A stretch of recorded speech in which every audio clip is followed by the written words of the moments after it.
Now is the awkward moment while I'm waiting for everybody to come back in again. What a crazy thing.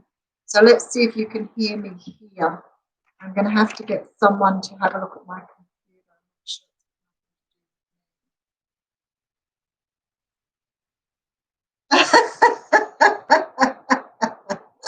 Oh dear, I'll go in and have a look at the computer. Can you hear me now?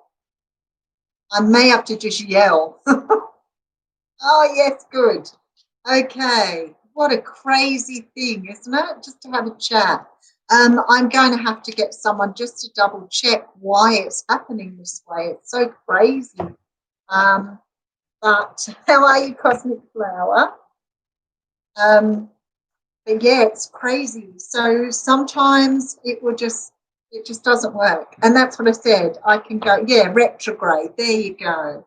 How are you, God's child? But that's what happens, really. That's what happens on YouTube all the time. So when everybody's saying about the noise or not being able to hear or that the videos are very low, it doesn't seem to have any difference what I do at my end. And that's what you can see. I bought headset. That's my fourth set of headset, and the sound was perfect. So Joanne, I'm not really sure. Microsoft did an update as well in between, and some people have said it could be to do with the upgrade to Microsoft. So I'll have a look at that too and see if that's making sense.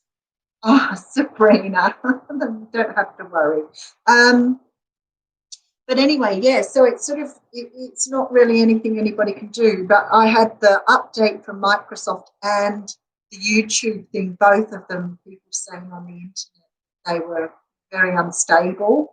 Every time somebody does an update, it's like at work when somebody updates things at work and hello, and then you have to go back to scratch again. So I'm really not sure why.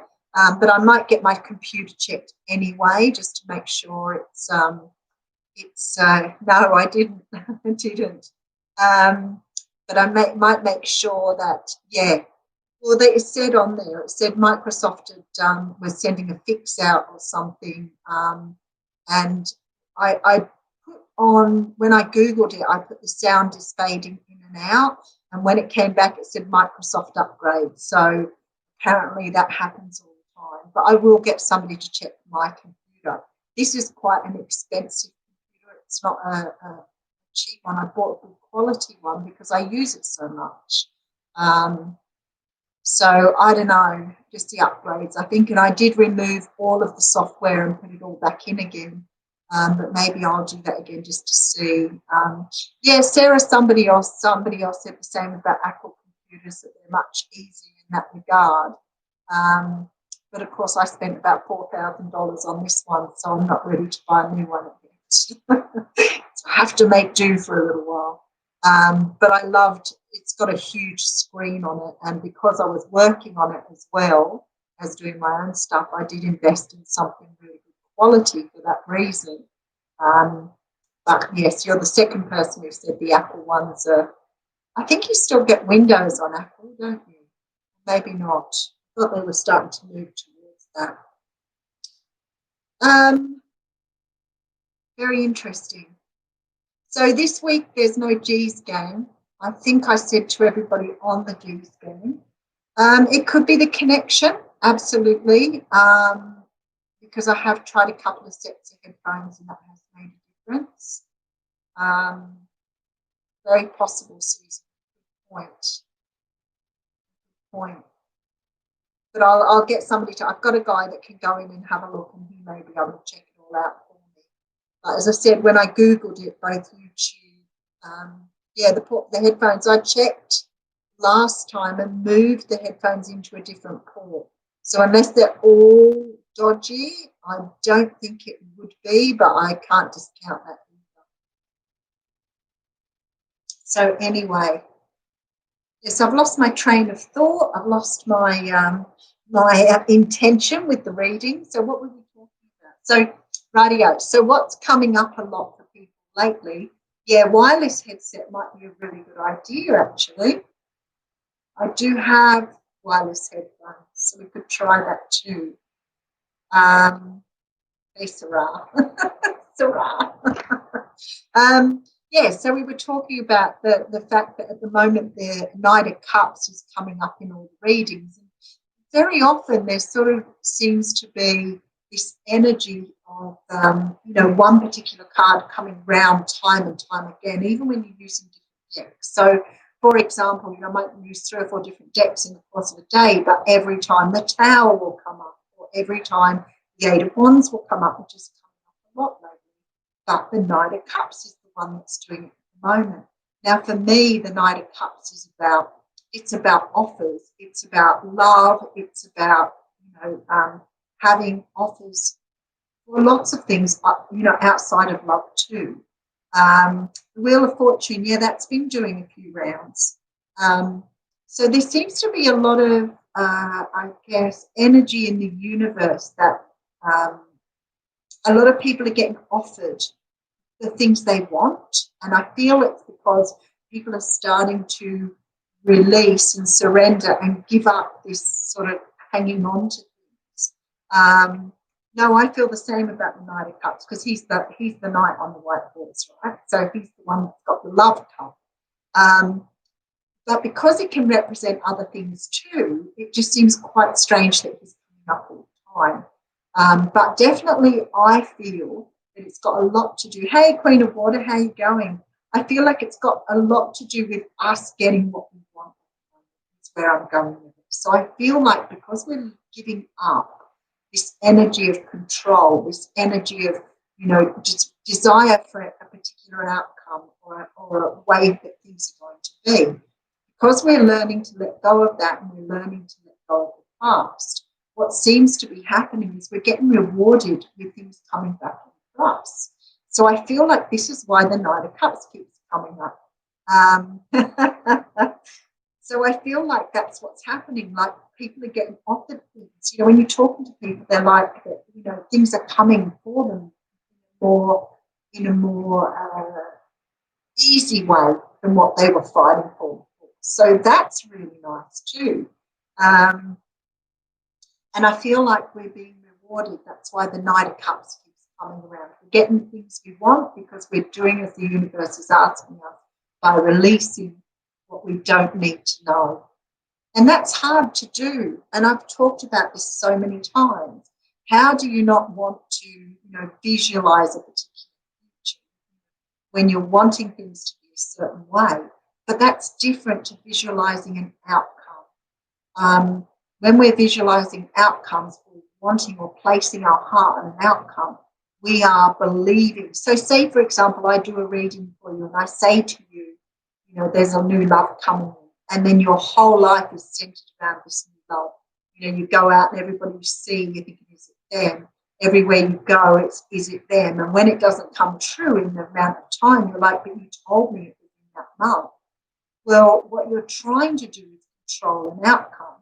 And if you're trying to control the outcome, the chances of you slow your vibration down and therefore slow the energy coming in.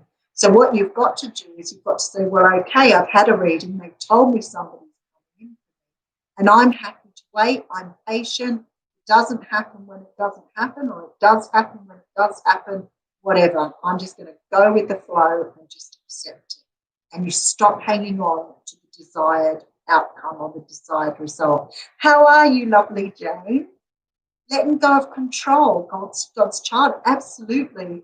And it's really hard to do because we are creatures, we are human. We want things now. We don't have patience.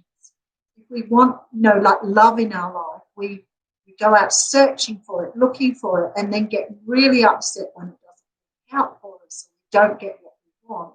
Instead of waiting for it to come to us in a time that's right for us and spending the time in between by investing in ourselves. So this is the trick here. If you are waiting for something to come in and you're trying to guide it and you're trying to control it, all of this beautiful energy you have within your being is all being put out into the universe. So just imagine if you take all that energy and put it back into yourself. So you use that energy to raise your own vibration, to love yourself, to make yourself the best version. And all the energy that you were putting out there stays within you. And then you attract, because you're vibrating high from all the energy. So that's how it works. So what you've got to do is, instead of wondering when it's coming or when it's going to happen, or is it going to happen for me, or am I going to get there, or what am I going to do? Don't. Just put the energy into you. Do what you need to do. Raise your vibration and you will attract it. So that's how you do it. So it's about letting go of an outcome. It's not about wanting something, and it's certainly not about having a desire for something, but it's not trying to predict how that's going to come to you. Going with the flow has become part of my journey now. I'm really absolutely in that 100%. And it took a very long time to understand it, how to let go. But I started just saying to myself, every time I had a thought of what was going to happen in the future, I would say to myself, whatever will be, will be. And I got so into that energy that it just started turning around for me. See, there you go, Hayley's saying the same thing. Yeah, that's the fears of not having. That's when you desire. Because if you're desiring something, it's your fear of not having it that creates the desire. So if you think that you can't have something, that creates desire. If you know you've got it, you know that the universe is going to provide it, then there is no desire anymore, because you know it's coming. So it's really, yes, exactly, Queen of Water. I feel that is a really hard, it's a really hard thing to unchange your mind about. Jeanette, when you've never had it, what do you mean?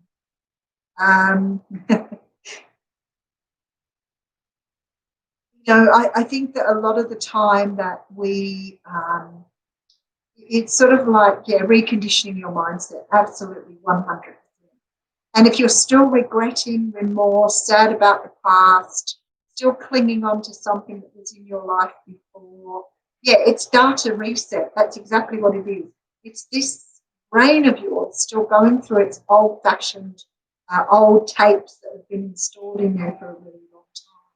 So it's about letting go of those and, Control-Alt-Delete. That's a really good strategy that a lot of counsellors use when you're overthinking something. So you've got to treat your mind. It is a computer program. And some of the programs that were installed in us as very young children are still playing when we're adults. So, so it's about just getting up every day, being grateful for everything you have instead of wanting more in your life, being grateful for what you already have, and understanding that the universe will provide it. You do not have to worry.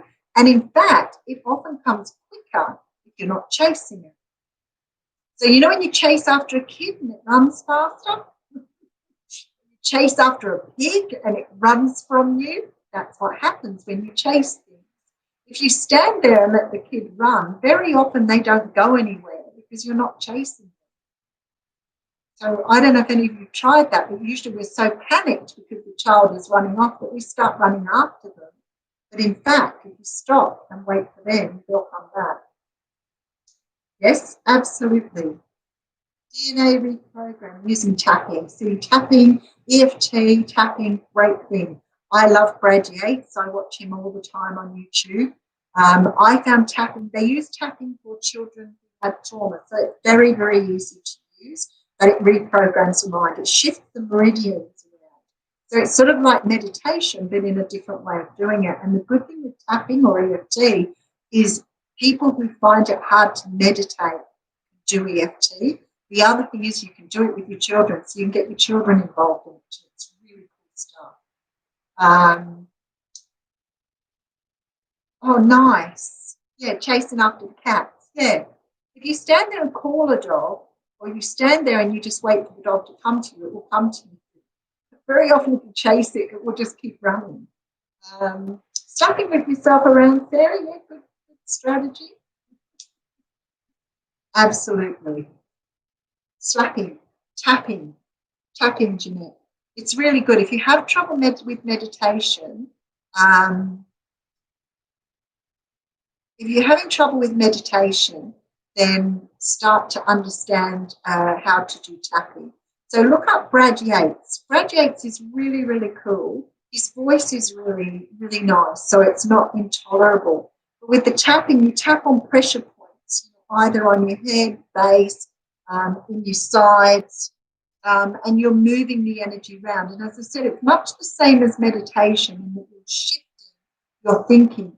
The thing is with tapping, you usually go through some sort of process, some sort of thought process, which helps you shift the process. So you can do like tapping for anxiety or tapping for anger. So you can do different types of tapping. You just have to find the program. Yeah, you should teach the kids at school to tap, Jane. It will help them concentrate. Oh, Sarah said slapping. Yeah, yes, see, that's it. If you don't chase it, it comes to you. So beautiful, beautifully put, Cosmic Flower. Yet we need to stop chasing the wrong things and instead slow down and allow the right thing to catch us. That's exactly beautifully said. Brady, tapping. Oh, what did I just say? Tapping. I'll find his name and put his name up. Yeah, the tapping really helped. Yeah, Lauren, when I have people come to me and I say to them, do you meditate? Do you have meditation practice? Do you do mindfulness? Especially if they're sort of recovering from relationship breakdown or some sort of issue. And if they say to me, I can't meditate, I just get too agitated, I can't sit still, then tapping works really well. So I've used it with a few people who've been athletes, like quite up there in the athletics field. And they find it because athletics helps to deal with their own stress. So if they try to meditate, it sort of like has the adverse effect. Brad Yates was what I was thinking of, Joanne. Brad Yates. So very often the tapping is really good, and I know it works really well because they use it with kids who have trauma. So you can teach a child how to tap. So if you're doing tapping for, to quieten the mind or tapping to relax, then you can get your children involved and they can do it with you. Whereas meditation, you sort of need to take time out by yourself. So, Haley, going, are you? See ya. Have a great day. And it is a really good starting point, and it does help you to start the relaxation process. So once you've got that under wraps, the good thing with tapping is if you're tapping because, say, you're nervous about a job interview, tapping to quieten yourself down or whatever else, you can do that anytime, anywhere. It's usually the little sessions go for maybe 5 minutes, no, not much longer than that. So you can do the tapping when you're in the car, you can do the tapping into a place. But yeah, tapping's really good. Guys, don't forget to give me a thumbs up, please. Get those. Brad Yates, Joanne. He's very good. I'm always promoting him. He's really lovely. And he's very, very easy to listen to. His voice isn't, it's like meditation. If you don't have the right voice, it's really difficult. Releasing old programming. Yep, you can use it for like getting rid of smoking. You can use it for shifting your thinking. Hey, Sherla, how you going? But for shifting your thinking, so it's really good to shift yourself into a different mindset. There's a process in NLP which is the same, where they talk about changing state, so completely changing your mindset. So if you're sitting and you're starting to overthink about something, tapping is really good for shifting your mindset and taking yourself into another area rather than sitting bogged down in something. So especially if you're feeling down and you're starting to get into that sort of churn of going over and over something, then the tapping is really good for that. So yeah, I highly recommend it, especially if you're not a person who can meditate or feels uncomfortable meditating or doesn't feel they can focus. Because with the tapping, you've got to focus. You can't not. You're talking it through. So very, very, very engaging. But you might find another person that appeals to you more than Brad Yates. But for me, I find him very, very good at what he does. So I would go and I've not looked at a book, Jane, to be honest with you. As I said, how did I come up with tapping? I think I came up with tapping when I was working with kids. That's why I said it's really good for kids. I can't even remember. Like half the time, I think I just get the downloads and I just run with it. I'm not sure if there's a book, but you could certainly go for Brad Yates. See, Lauren, when Lauren was first coming to me, she would have trouble meditating, and as I said, it's hard sometimes when you've got little children. But that's why I sort of went with Brad Yates. Yeah, for autistic children, it's about you can calm yourself down, and that's why I said you can use tapping for anything. You could use it for, it's about changing states, so you could use it for, over drinking, over smoking, anything like that as well. Calming your mind, stress levels, those yeah, I think he's lovely too. But I think you're very similar to me, Lauren, because you like Joe Tracy meditation. I've had people say to me they didn't like Joe Tracy, and I'm always like, okay, well, try this person, try that person. Who's your niece, Susan? Yeah. If you're talking about the same person, Susan, I think you're talking about, I think that I'm doing some coaching work. It's individual, it's not classes. Oh, no, you're talking to Jane Hancock. You might be talking to Jane Hancock. Yeah. Jane's a school teacher. So, yeah, I highly recommend it with children. It helps them to calm down. Like you said, you can use it with autistic children. And you can go through a tapping phase with a lot of people. You don't necessarily have to do it one-on-one. So it's got a lot of advantages to use in the classroom environment. But, yeah, finding what sort of things you might want to tap for. So just I feel like in a classroom it would be a really good thing to do in the morning. When we were kids, do you remember, I mean, I don't know, I'm older than many of you, but when we used to go to class in the mornings, we were all a bit fidgety. We had one teacher who'd always get us up to do head, shoulders, knees and toes. And it was sometimes a good way of warming up as well. But what would happen was you'd do it and then you would be more focused. So all your energy was getting pushed into that rather than the energy on. So I think that, doing that head, shoulders, knees and toes with the kids. Oh, good night, Jeanette. Thank you. You too. Oh, you have a good sleep. Doing the head, shoulders, knees and toes, which would be a sort of a little bit of a concept of tapping. But it, love you too, Sarah. Have a good day or good night, wherever you are. And good luck with the tapping. Yeah, so it would be, hey, Crystal Beauty, how you going? Yeah, so the head, shoulders, knees and toes would have been a very similar sort of concept. It takes you out of your head. So if you've got kids who are sort of, like full on, just not really sort of concentrating or focusing, and then you give them some head, shoulders, knees and toes to do, by the time you finish, they're much more focused on what they need to do.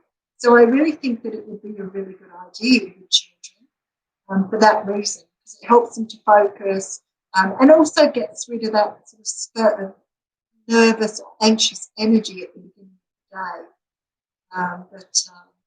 Yeah, so tapping is really good for that reason. Not that I would stop meditating just to do tapping, but you can do both. And the thing is with tapping is you can use it no matter where. Pretty hard to meditate in the car. I suppose you could do short meditations or mindfulness. But definitely with the tapping, it's really good just to break state or change state. Anyway, Sarah said to me about the reading, and I thought I didn't I'm going to get you an oracle. How cool is this one? I'm in love. I'm totally in love with this deck. I saw people using it for a while and I wasn't really overstruck on it, and I thought, I'll have a look at it. And then once I looked at it, I was sold. And the couple of cards I pulled from this deck have been so incredible.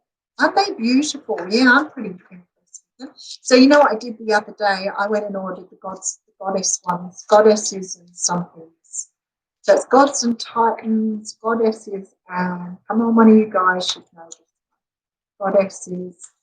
Anyway, so I've ordered that one now because I love this one so much. So I don't even know what to do with it. I'm thinking that perhaps I need to buy a bookcase. Oh, you gorgeous, Joanne. I've always got, they're all my favourites. They're all my favourites. I would be hard pushed telling you which one wasn't my favourite, but it's like movies and songs. I think it's the Libra in me. You know, sometimes when people say, "What's your favourite movie?" and I'm like, "Oh my goodness, ask me for my top 10." It would be much easier than trying to find one. Music-wise, you know, if somebody said to me, "Who's your favourite band?" I'd be like, "Give me 10." I find it really hard to have like an absolute favourite. They are all beautiful, absolutely. And did I tell you that song, that Keith Urban song? I've still got it going through my head. I've tried listening to other songs, and I've still got The Fighter playing on repeat in my brain. If you don't know that song, go and listen to it. My son is a massive Keith Urban fan, and it is a good song, but I didn't know it could be quite so addictive as it is. It's a real blowout. All right, let's just concentrate for a moment on it.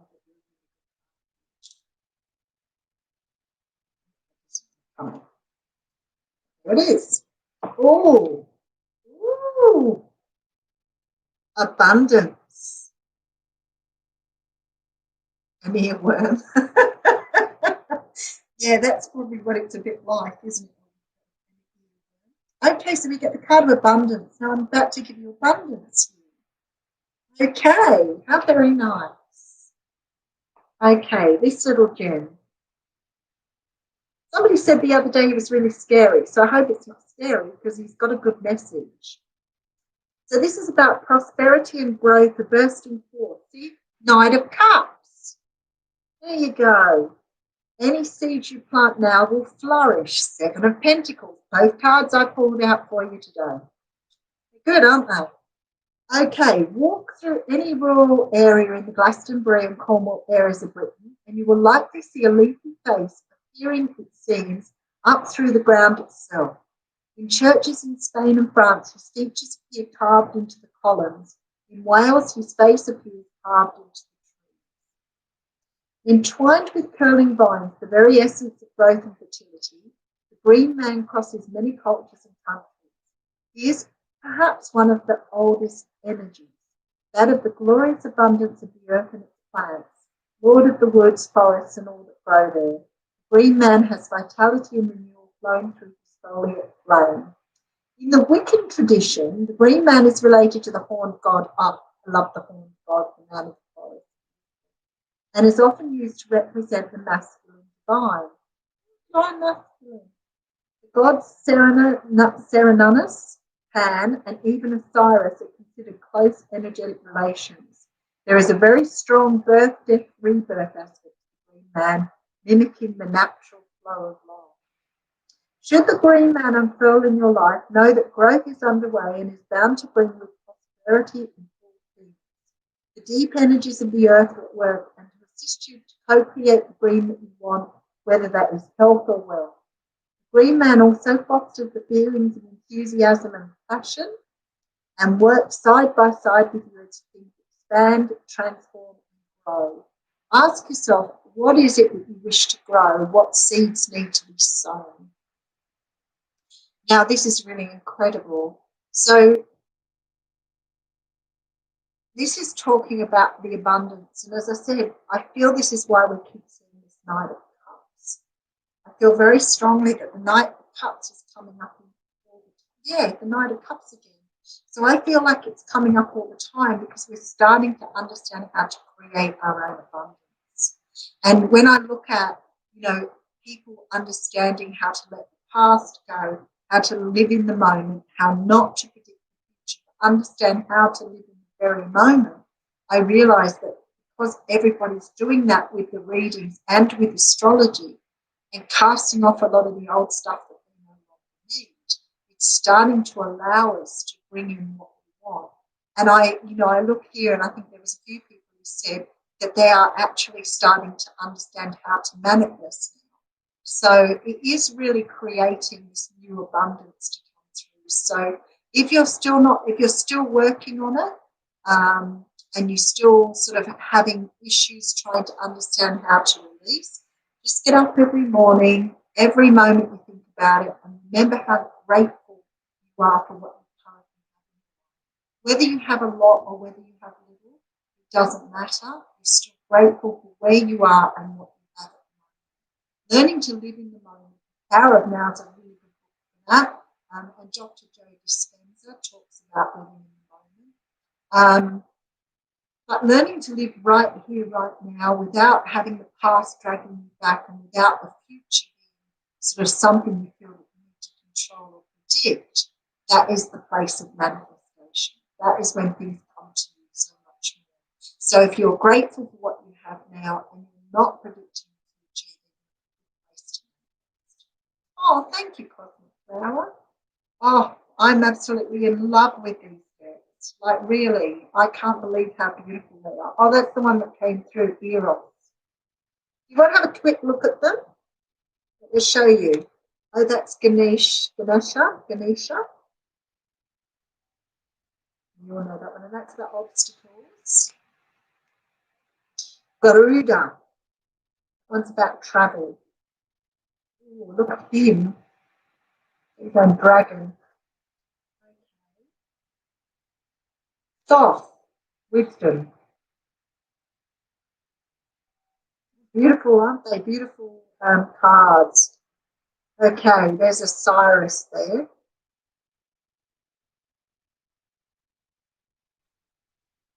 Ra. Well, that reminds me of the movie Stargate. Ra. I'm not sure how to say that. Baim. Aren't they gorgeous? Okay. Hades, the death card. We have the Cerberus or whatever it was, the three-headed dog. Sonanus. We've had that one out before. That's about shape-shifting. Something narcissists are very good at, by the way. Dionysus. Ecstasy.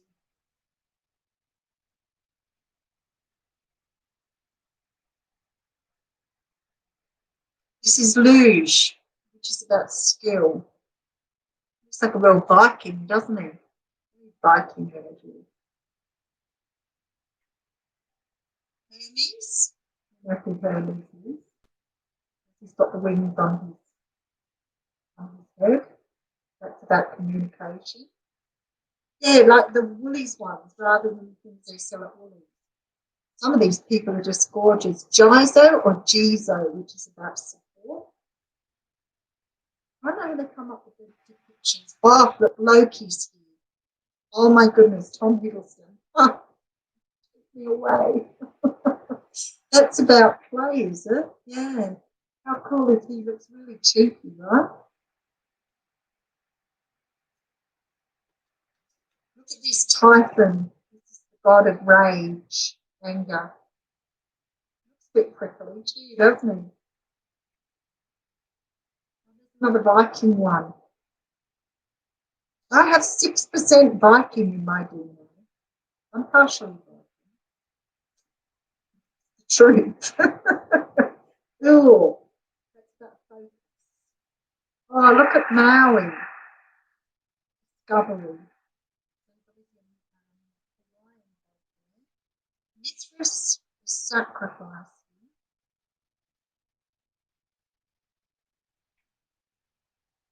Of course, we've had ACAT before, that dedication.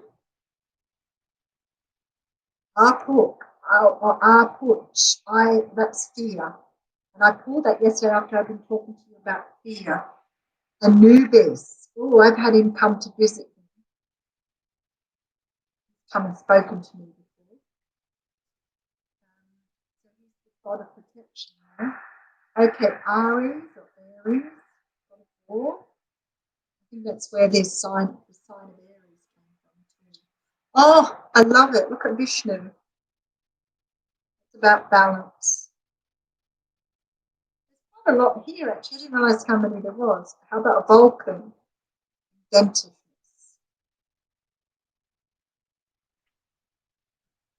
Zeus with leadership. Oh no, he looks like Jason Momoa, doesn't he? Seriously. Okay, we have the god of Thor, of course, too. I don't know that he's quite as cute as Chris Hemsworth, but he's pretty cute. Okay, Hypnos. It's about sleep. I mean, wicked imagination. Okay, Poseidon. Oh no, he's my favourite. Look at him. So he's about flow. Look at that, going with the flow. How beautiful is that? Prometheus, about altruism.